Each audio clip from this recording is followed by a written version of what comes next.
અરવલ્લીમાં ભારત બંધ દરમિયાન public property અને જાહેરનામા ભંગ બદલ ફરિયાદ નોંધાઈ છે।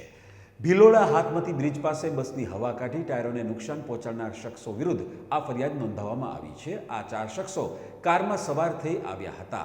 એટીઆઈએ 4 બસના 9 ટાયરને રૂપિયા 4100ના નુકસાન અંગે 4 શખ્સો સામે ફરિયાદ નોંધાવી છે। હાલ સમગ્ર મામલે ભિલોડા પોલીસે પબ્લિક પ્રોપર્ટી અને જાહેરનામા ભંગનો ગુનો નોંધી વધુ તપાસ હાથ ધરી છે।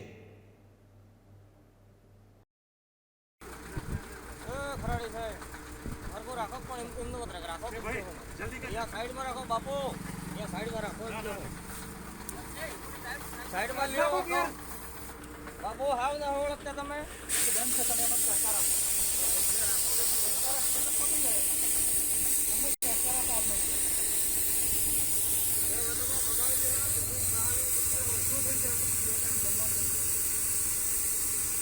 जल्दी